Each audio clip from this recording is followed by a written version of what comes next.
Messieurs, mesdames, bonsoir et merci de suivre cette édition que nous ouvrons avec les couleurs du ciel.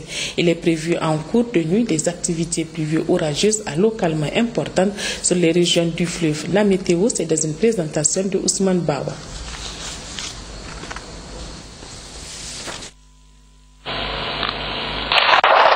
Chers téléspectateurs, bonsoir et bienvenue à votre page météo du jour. En ce début du mois d'août 2015, les activités pluvieuses orageuses continuent toujours à intéresser certaines localités de notre pays. Comme on peut l'observer cet après-midi, à travers l'imagerie satellitaire de 18h heure locale, la présence d'une vaste zone pluvieuse orageuse active sur les régions d'Ottawa, Maradi et la présence d'un amas nuageux sur le Damagaram. L'évolution de ce temps observé nous amène à prévoir, en cours de nuit, des activités pluvieuses orageuses à localement importantes sur toutes les régions du fleuve et des passages nuageux accompagnés de plus faibles sur les régions d'Ottawa, Maradi et Zender. Pour la matinée de demain, ce sont des tendances orageuses qui sont attendues sur les régions du fleuve et une bonne couverture nuageuse sur toute la base sud du pays. Chers téléspectateurs, c'est l'essentiel de cette page météorologique. Au revoir et excellente soirée.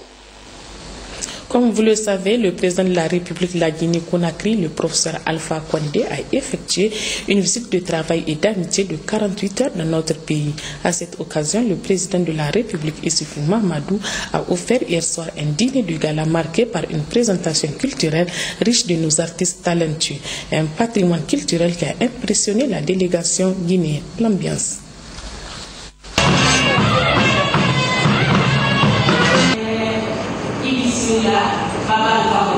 Bienvenue au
Ce dîner de gala a été l'occasion pour le chef de l'État, Issoufou Mahamadou, d'élever son hôte, le professeur Alpha Condé, à la dignité de Grand Croix du l'Ordre national du Niger, qui est la plus haute distinction du Niger. À l'occasion de ta visite ici, à Niamey, je voudrais, au nom de la République, t'élever à la dignité de Grand Croix de l'Ordre national du Niger.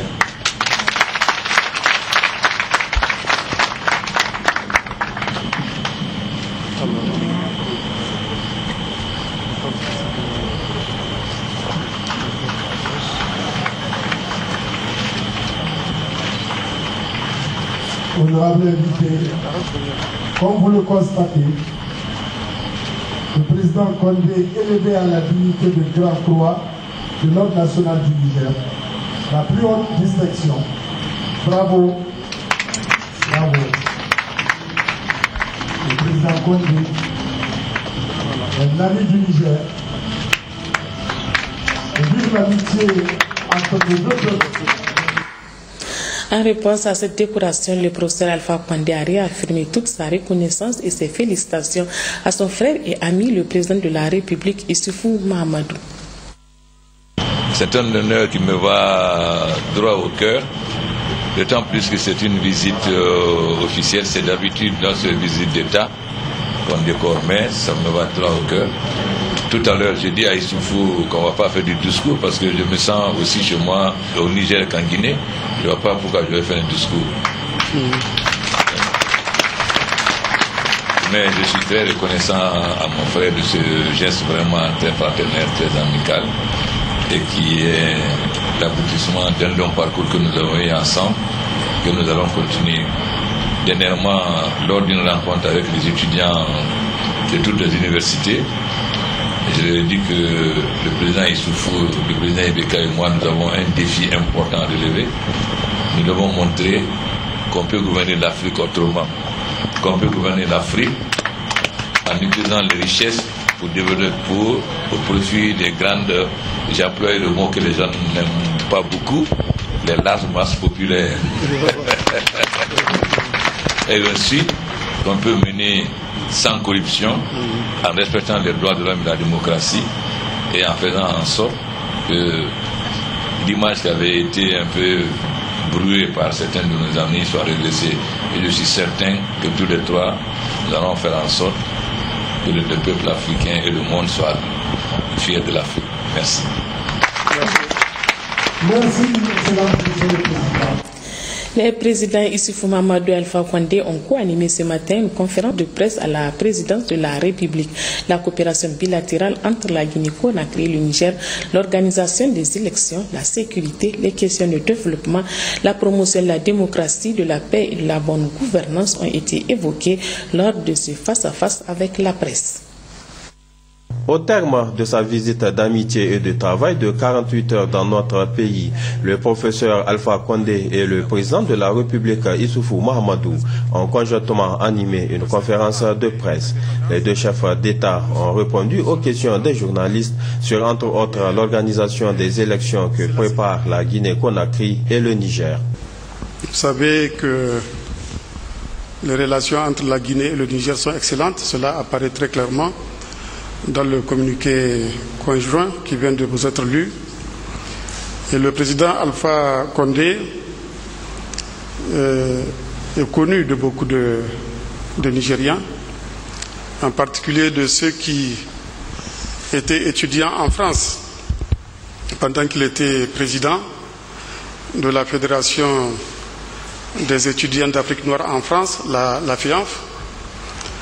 Le président Alpha est un homme de conviction, un grand panafricaniste, un grand démocrate qui s'est beaucoup battu pour l'instauration de la démocratie, non seulement en Guinée, mais sur l'ensemble du continent. Et je me réjouis aujourd'hui d'être avec lui parce que il l'a dit tout à l'heure, nous avons la même vision de l'avenir de l'Afrique. Nous avons les mêmes valeurs que nous partageons, en particulier en ce qui concerne la démocratie. Cela me permet de répondre à votre question. Nous nous sommes toujours dit que l'avenir de l'Afrique est dans trois choses. Il y a trois pierres qui sont importantes. La première pierre, c'est la sécurité. La deuxième pierre, c'est la démocratie. La troisième pierre, c'est le développement. La démocratie suppose des élections. La démocratie, certes, ne se réduit pas aux élections, mais comme je l'ai dit dans mon message à la nation le 2 août, si on veut des institutions démocratiques fortes, il faut que ces institutions soient légitimes. Et pour que ces institutions soient légitimes, il faut l'expression libre des suffrages populaires. C'est une conviction que nous partageons, le président Alpha et moi. Et c'est pour cela que nous ferons tout pour que nos deux pays soient des modèles de démocratie. Nous ferons tout pour que la Guinée soit un modèle de démocratie. Le président Alpha l'a dit. Et moi, en ce qui me concerne au Niger, je ferai tout pour que le Niger soit un modèle de démocratie. Et par conséquent, je ferai tout pour que les prochaines élections soient libres, transparentes et honnêtes. Vous avez dû écouter mon message. Je ne vais pas reprendre tout ce que j'ai dit à l'occasion du message du 2 août. Je suis un homme de conviction. J'ai un itinéraire politique qui est, de ce point de vue, très significatif et qui permet à ceux qui sont objectifs d'imaginer ce que pourraient être les élections au Niger sous la présidence actuelle. Ça sera des élections libres, ça sera des élections transparentes, ça sera des élections inclusives. On fera tout pour ça parce que nous sommes convaincus qu'il y va de l'avenir de notre peuple. Il y va de l'avenir de nos peuples. Pour que les élections soient inclusives, il faut que tout le monde accepte. Or, très souvent, nous avons des opposants qui préfèrent pousser les militaires aux poursuites ou bien créer des troubles ou bien boycotter. Évidemment, on ne peut pas obliger quelqu'un à aller aux élections. On peut créer toutes les conditions pour que les élections soient inclusives. On ne peut pas mettre le fusil derrière quelqu'un pour qu'il aille aux élections.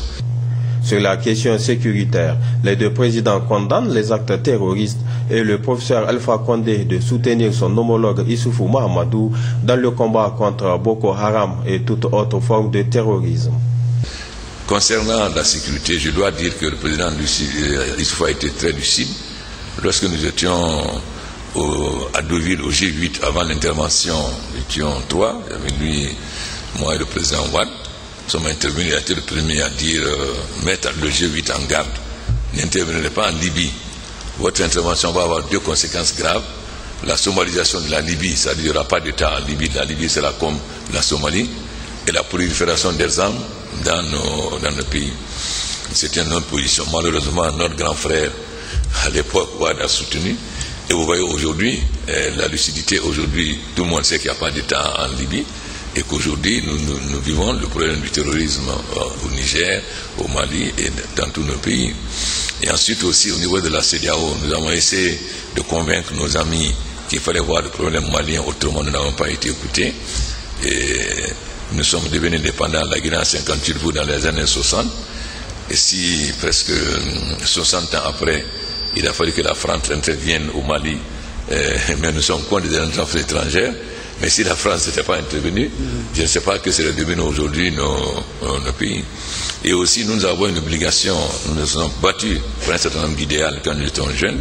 Vous connaissez le mot d'ordre de la fin, intégrant nos masses populaires, etc. Ensuite, le roi Guézo, si tous les enfants du royaume venaient de Noël, doivent assembler, boucher les trous de la jarre, percer le pays, se sauver. Donc nous sommes fidèles à notre passé. C'est pourquoi nous avons plus d'obligations que les autres. Youssoufou n'est pas seulement responsable devant les Nigériens. Moi, je ne suis pas seulement responsable devant les Guinéens. Nous avons défendu des idées avec d'autres et nous sommes responsables devant le peuple africain parce que nous ne pouvons pas défendre des idées en étant jeunes et faire le contraire.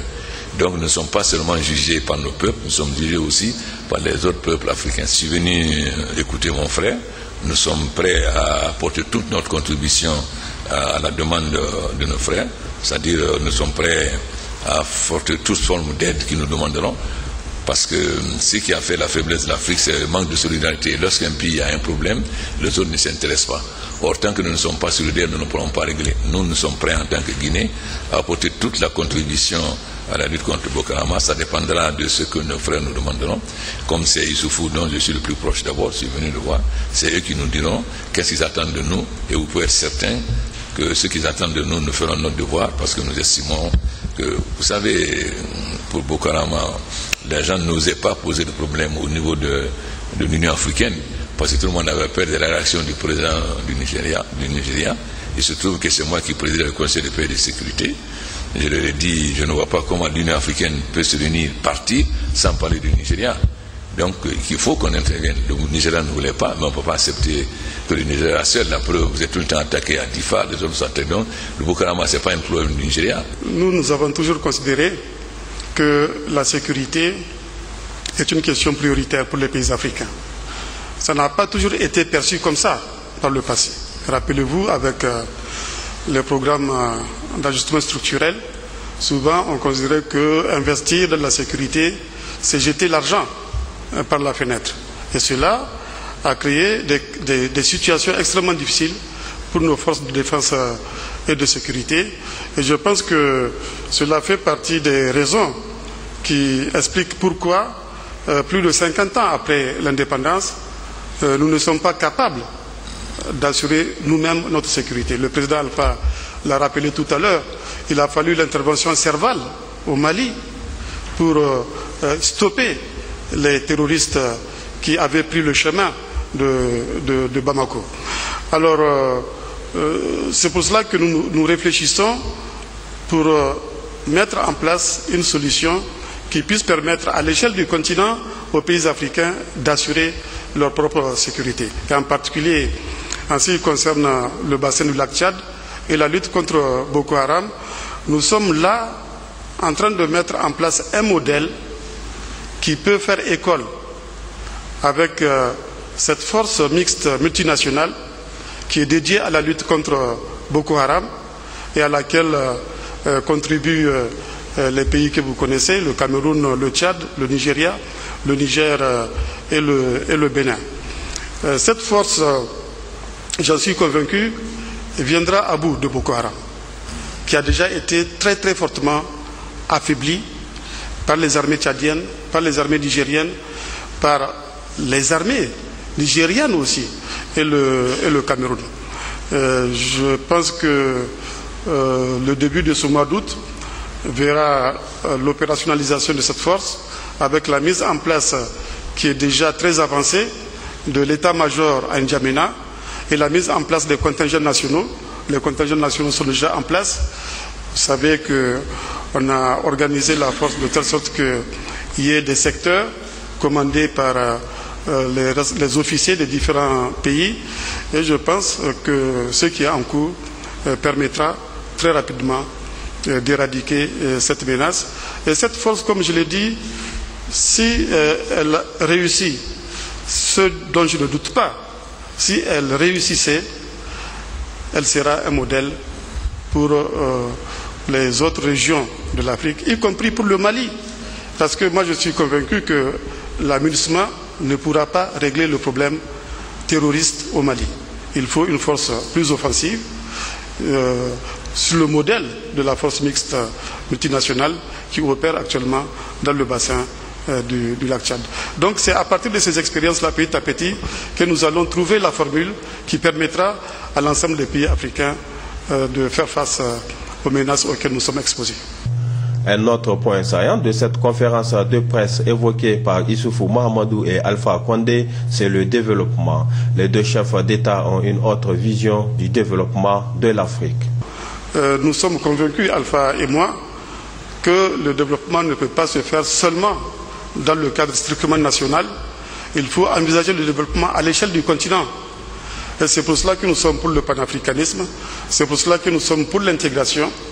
Et nous agissons ensemble, de concert, au niveau de la CEDEAO, pour qu'il en soit ainsi. Nous avons un certain nombre de chantiers sur lesquels nous travaillons, comme l'intégration monétaire. Le président Alpha est un fervent défenseur de l'intégration monétaire. Nous avons également d'autres chantiers d'intégration, comme les chantiers relatifs aux infrastructures, les routes, les chemins de fer, l'énergie, etc. Donc, vous voyez que le président Alpha et moi, nous sommes déterminés à faire non seulement avancer chacun de nos pays, mais à faire avancer l'Afrique Et pour cela, il faut la sécurité, il faut la démocratie, il faut le développement. Pourquoi nous avons une obligation de réussir, une obligation de montrer qu'on peut gérer l'Afrique autrement sans corruption, une obligation de montrer qu'on peut gérer les biens, pas pour une minorité, mais pour la grande majorité, et changer les conditions de vie des populations, parce que le terrorisme a comme terreau la pauvreté. Et vous savez très bien que le mouvement islamiste joue sur ça, il donne aux enfants, quand il y a le baptême dans l'école, donc l'État doit prendre ses responsabilités pour lutter contre la pauvreté, ce qui est la meilleure façon d'éradiquer le terrorisme et toutes les autres difficultés que nous rencontrons. Donc au fond, nous sommes enchaînés ensemble, nous devons réussir ensemble, échouer ensemble. S'il échoue au Niger, j'ai échoué. Si j'échoue en Guinée, il a échoué. Donc nous sommes obligés de nous battre, que nos pays réussissent et qu'on montre effectivement une autre image de l'Afrique, et non pas l'Afrique corrompue, etc., où on nous accuse de mal gérer, etc. Et je suis convaincu que nous ferons en sorte que les richesses de nos pays profitent à nos peuples, et non pas à une minorité. Merci, Excellence, et bon voyage. Merci beaucoup. Merci. Au cours donc de son séjour, le professeur Alpha Condé et le président de la République, Issoufou Mahamadou, ont eu plusieurs tête-à-tête. À l'issue de toutes ces rencontres, un communiqué final a été adopté par les deux chefs d'État. Ce communiqué est lu par la ministre déléguée aux Affaires étrangères, Mme Kafarakia Christelle Chapou. Communiqué conjoint. À l'issue de la visite d'amitié et de travail de son Excellence professeur Alpha Condé, président de la République de Guinée-Conakry au Niger, à l'invitation de son Excellence M. Issoufou Mahamadou, président de la République du Niger, chef de l'État, son Excellence Alpha Condé, président de la République de Guinée, a effectué une visite d'amitié et de travail du 4 au 5 août 2015, accompagnée d'une importante délégation. Cette visite s'inscrit dans le cadre du renforcement des excellentes relations d'amitié et de fraternité qui existent entre les deux pays. À son arrivée à l'aéroport d'Uri Amani de Niamey, son Excellence le professeur Alpha Condé a été accueilli par son homologue, son Excellence Issoufou Mahamadou, en présence des hautes personnalités de la République du Niger. Les deux chefs d'État ont eu des entretiens en tête-à-tête, puis élargis aux membres des deux délégations. Ces entretiens se sont déroulés dans une atmosphère d'amitié et de fraternité et ont permis aux deux parties d'échanger sur la coopération bilatérale et d'autres questions régionales et internationales d'intérêt commun. Concernant les relations bilatérales, les deux chefs d'État se sont engagés à impulser une dynamique à la coopération bilatérale nigéro-guinéenne et à faire fonctionner une coopération active dans les domaines de l'hydraulique, de l'agriculture, de l'environnement, de la santé, de l'enseignement supérieur et de la formation professionnelle.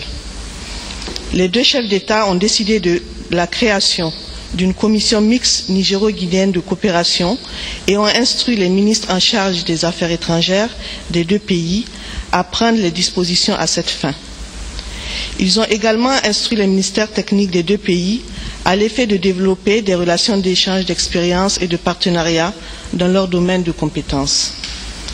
Les deux chefs d'État ont également convenu de renforcer les relations économiques et commerciales entre le Niger et la Guinée en encourageant la libre circulation des personnes et des biens conformément aux instruments pertinents de la CEDEAO. Le président de la République, son Excellence Issoufou Mahamadou, a réitéré la solidarité du peuple nigérien à l'endroit du peuple guinéen confronté à l'épidémie de la maladie à virus Ebola. Il a salué les mesures prises par le gouvernement guinéen sous les impulsions du président Alpha Condé pour juguler ce fléau. Les deux parties se sont félicitées de la récente découverte du vaccin salvateur VSV-ZEVOB, annoncé efficace à 100% par l'OMS et qui fait naître un grand espoir d'éradication totale de cette maladie. Elles ont exhorté l'ensemble de la communauté internationale à continuer les appuis multiformes aux pays concernés et à soutenir l'Organisation mondiale de la santé dans ses programmes de prophylaxie et de lancement de la campagne de vaccination à grande échelle pour éradiquer définitivement cette maladie. Son Excellence Alpha Condé, président de la République de Guinée, a témoigné une fois de plus toute sa gratitude à son frère et ami, le président de la République du Niger, son Excellence Issoufou Mahamadou, au gouvernement et au peuple nigérien, suite à la visite conjointe qu'il a effectuée à Conakry le 7 janvier 2015 avec le président Yahi Boni du Bénin pour manifester leur solidarité et leur soutien à l'endroit du peuple de Guinée dans le combat contre la maladie à virus Ebola. Sur le plan régional, les deux chefs d'État ont procédé à l'examen de la situation sociopolitique qui prévaut sur le continent africain et ont réaffirmé leur engagement à contribuer à la promotion de la paix, de la sécurité, de la bonne gouvernance et au renforcement de la démocratie en Afrique. Les deux chefs d'État se sont félicités de l'adoption par la 30e session ordinaire de l'Union africaine de l'agenda 2063 et du programme d'action décennale pour une croissance inclusive, un développement durable et l'optimisation des ressources de l'Afrique au profit de tous les Africains. Les deux chefs d'État ont noté avec satisfaction le déroulement du processus électoral des 28 et 29 mars 2015 à vue de l'élection dans des conditions idéales et de transparence et de régularité de son Excellence M. Mohamed Buhari à la magistrature suprême de la République fédérale du Nigeria. Ils se sont félicités aussi de l'élection au Togo d'avril 2015 avec la réélection du président Faure Ezenwa Yassingbe. Les présidents Issoufou Mahamadou et Alpha Condé ont formulé le vœu que les diverses élections prévues en Afrique de l'Ouest de 2015 et 2016 se tiennent dans les conditions optimales et de transparence et dans un climat apaisé. Ils ont lancé un appel aux partenaires bilatéraux et multilatéraux à l'effet d'apporter les appuis techniques et financiers appropriés attendus. Abordant les questions de paix et de sécurité, les deux chefs d'État ont exprimé leurs préoccupations face à la persistance de certains foyers de tension, singulièrement dans la zone sahélo-saharienne. À cet égard, ils se sont félicités de la signature à Bamako le 20 juin 2015 de l'accord de paix d'Alger et ont exhorté toutes les parties prenantes et les parties maliennes à travailler à sa mise en œuvre effective.